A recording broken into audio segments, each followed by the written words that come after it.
What's going on, people? My name is Ben and I make educational lifting videos. And today, as with all other videos, I'm answering your questions. So first questions first, it comes from Swine Smasher. Hello, Swine Smasher. Can you do a whole series for taller lifters, long limb lifters? I'm 6'4" with a large frame and positive ape index. My arms dominate all lifts. So Swine Smasher, you are in luck. I have a few things to say about this, but for those of you who don't know, ape index is basically just a way to say your wingspan minus your height. So these are people, in simpler terms, with really freaking long arms and a positive ape index. Basically just means that your wingspan is actually taller or longer rather than your height. And so people, generally speaking, who are very tall, 6'4", 6'5", 6'6", they generally tend to have disproportionately long limbs, and in particular, length of the femurs, right? So these guys right here, and then length of the arms relative to the torso. So the first thing to keep in mind is that regardless of whether you're tall, short, or consider yourself somewhere in between, the thing that we really need to recognize about height is that yes, it will influence how we need to do things in the gym, but ultimately we all have to follow the same rules of physics, okay? So that's the first and foremost most important thing to keep in mind,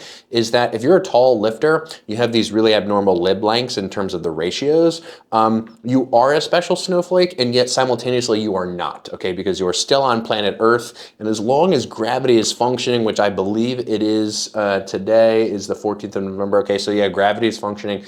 You still abide by the same laws of physics as everyone else. Okay, so keep that in mind, but I'm gonna give you just two tidbits of advice, one for the lower body and then one for the upper body here in sequence for all you tall people. And also this will be, I think, helpful for those of you who are personal trainers who work with tall clients. So the first is prioritize implements that do not rely on balancing. What do I mean by that?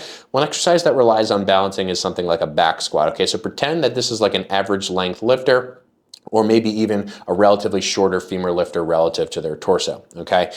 What I'm talking about is basically this segment relative to this. So whenever we're talking about tall, short, or somewhere in between, when it comes to, abilities to really fold down in a squat, for instance, we're talking about the ratio of limbs. And so what happens with longer femur lifters, you can imagine if someone had a really long femur, okay, it would, in this example is obviously silly, but it'll go somewhere, you'll see. If that blue line, that femur gets really long, where does the torso go? Well, obviously the torso has to go behind. Just pretend that head makes sense and is in accordance with what we just did. If someone has a really long femur like that, right, then their entire torso would just be falling behind their heels. They would just be falling backward. So what does a really long femur person have to do? Well, they can't set up like a shorter femur person like this red guy initially. What blue guy has to do is blue guy actually has to tip his entire torso forward, and that would end up looking something, this might be a bad drawing, but it would end up looking something like this, right? Where basically, because of the fact that his femurs or her femurs are longer, she would otherwise fall backwards, so she has to tip forward, okay? So unless you have a really good setup with like a nice heel elevation and something like a free weight squat, it's going to be difficult for you to manage. But like I said, you can manipulate the physics of any kind of squat to be able to squat deeper. All you have to do is use a heel elevation. So you can work your way around the balancing stuff, but in general, what I would recommend for taller lifters as a starting point potentially is using exercises like leg presses and hack squats and even Smith machine squats, right? Where you don't need to be concerned about the balancing act, because the balancing act is basically going to constrict you to a more specific path of motion, up to down, around which you will have to fold, right? Because you're constantly trying not to fall forward and backward. And so a way you can eliminate that demand is by using an implement that can't go anywhere, leg press, hack squat, even a Smith machine, like I said. So those are great places to start with the lower body, in my opinion. And then number two is to prioritize implements that provide more freedom to adjust. Now, this is going to sound a little bit counterintuitive relative to the point that I just made, but I promise it's not. And the reason that it's not is specifically because of the fact that when you are a longer limbed lifter, typically speaking, what tends to happen, and as is the case in Swine Smasher's question, is that arms tend to dominate. So rather than feeling chest or rather than feeling back, arms and forearms tend to feel like they're taking over. So I want to connect this question to another question here, asked by your Lou, I don't know how to say the rest of that, sorry, who asked specifically, why am I feeling my triceps instead of my chest in a bench press? So I want to kind of smang these two questions together, and trust me, this will all work out nicely in terms of the conclusion here, at least hopefully. Okay, so principally, again, this is for you long-armed people, as well as just the other aspect, the other question. If I'm doing a bench press, okay, green bar is the bench press, red is the forearm, red is the upper arm, and then this is the head. So we're looking at someone from top down. Picture we're in like a drone looking down at someone, okay? Or, you know, if someone's bench pressing, they're lying down, you're looking from their head downward, so you're just kind of squatting behind them.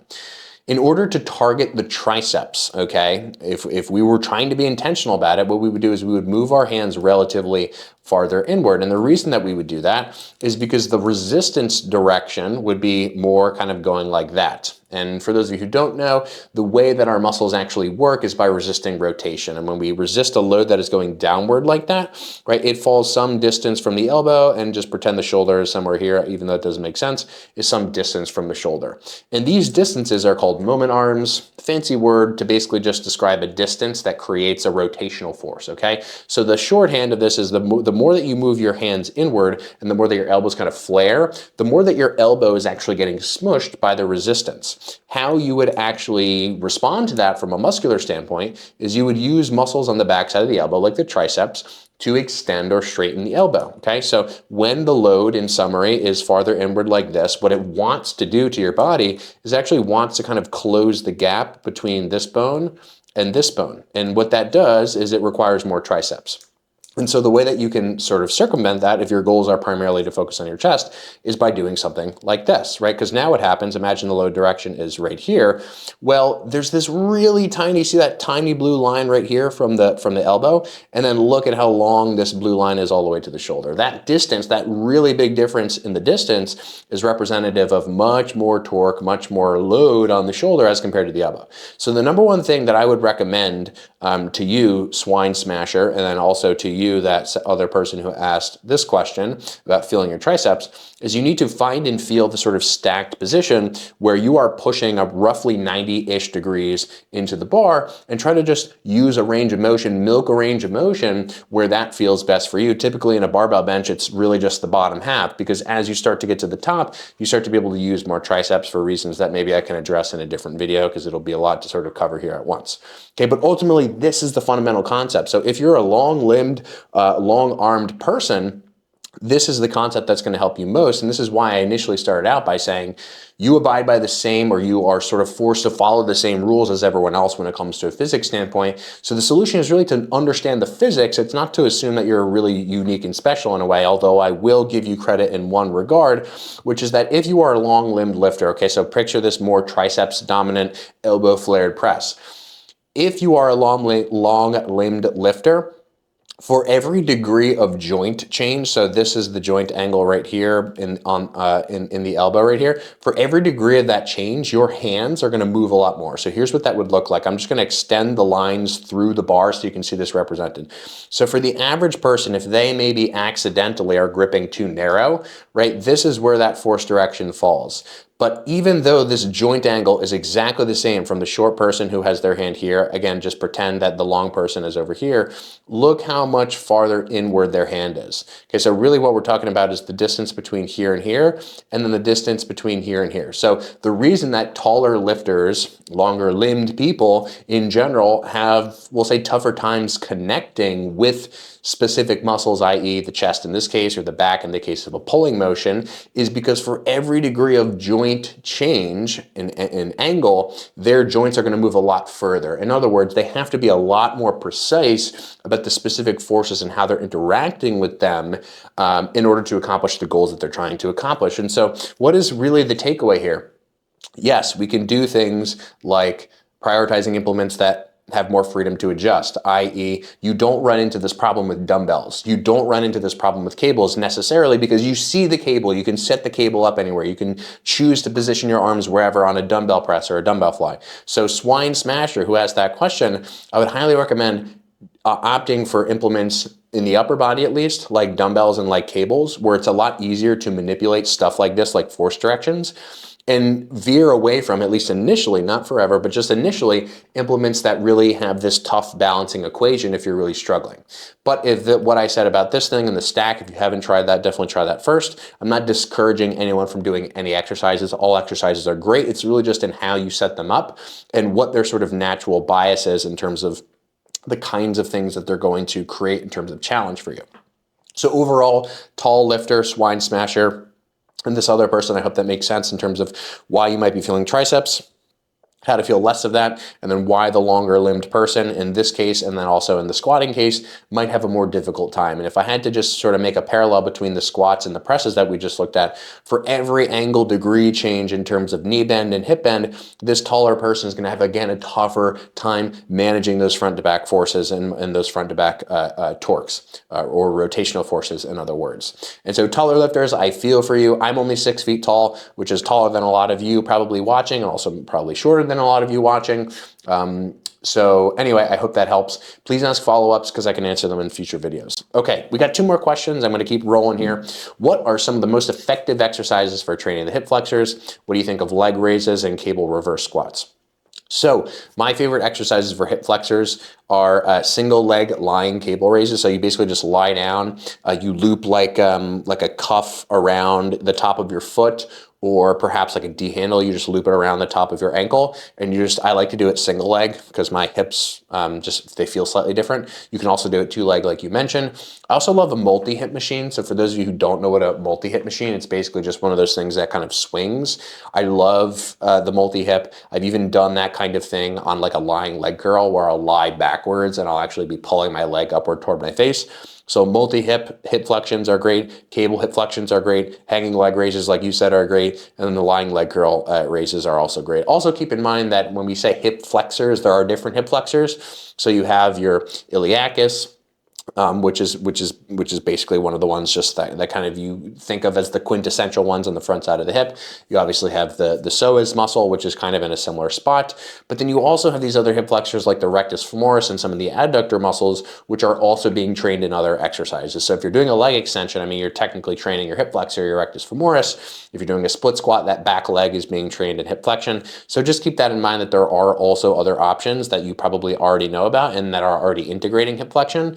So those are worth considering. In my own training, I prioritize Bulgarian split squats because, and putting actual weight on the back leg, because I just love that good stretch that I get on those hip flexors. That's the only one that I really isolate for in terms of hip flexion when I'm really being intentional about it. Okay, last question for the day. Do horizontal rows where you don't cue shoulder depression hit your lats as effectively as when you don't? Cueing shoulder depression seems to reduce the weight quite a bit. Also, what are the practical applications for this cue? Fantastic question, by the way. So when we're talking about shoulder depression, for those of you who don't know, shoulder depression, if my shoulders are here, shoulder depression is this. It's basically just squeezing my shoulder blades and my collarbones down to the floor, okay? And the lats are really freaking good at that. But when we're doing a row, the resistance is horizontal. So this is a reasonable question, which is basically the question of like, well, if I am doing shoulder depression, which is this up to down motion, why necessarily would that be beneficial for the lats if the load is really just forward to backward? And what I would say is this: if someone's doing a purely horizontal movement like this, you probably don't need to cue shoulder depression unless someone is kind of doing this. So in most cases, in my experience, the shoulder depression cue is basically just a way to get people's shoulders out of their ears. It's more of like a correction thing, because what happens is when people are pulling like this, if you picture the load direction is here, they're getting a lot of forearm and elbow muscles involved by doing this, but then also they're not pulling into their lats, they're pulling into their upper back by shrugging.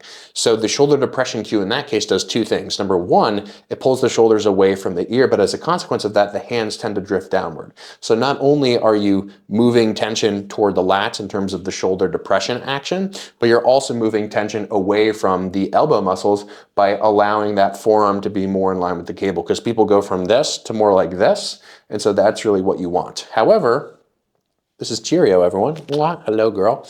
This is the sister, by the way, of Chesterfield. All of you I know, you guys love Chesterfield. You girls love Chesterfield, but this is Cheerio. She deserves just as much love. Okay, look at her. She's a tiny. She's 7 pounds. Okay, a whopping 7 pounds. Okay, so the one instance in which I would say cueing shoulder depression is really more important is when the actual arm path tends to be more high to low. So what that means is that instead of being purely horizontal, if you are doing a row where maybe you're a little bit leaned forward and you're doing it like this, well, now effectively what you're doing is you're not just pulling at an angle like this, you're effectively pulling at an angle like this.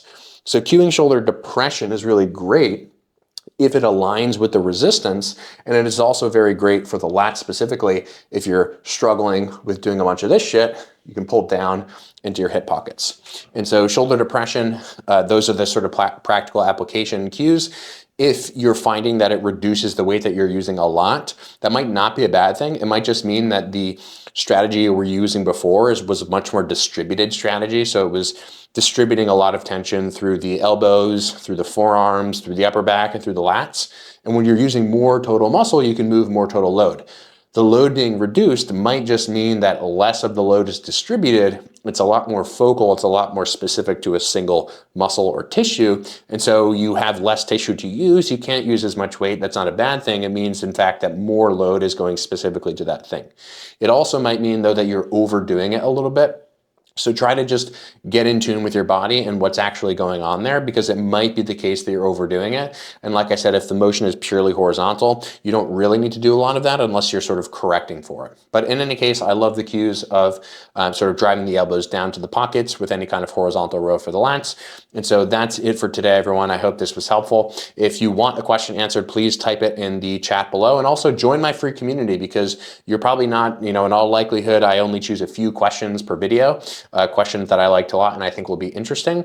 But if you join my free community, you can just post up a question in there. We have over 1,000 or 1,100 members or something already like that. And all of them can help in answering your questions. And I answer pretty much every post as well, at least in some amount of detail. Not in this amount of detail, but you'll also have access to a bunch of other stuff when you're in the community. So join at the link below. It's totally free, and I'll see you all in the next video.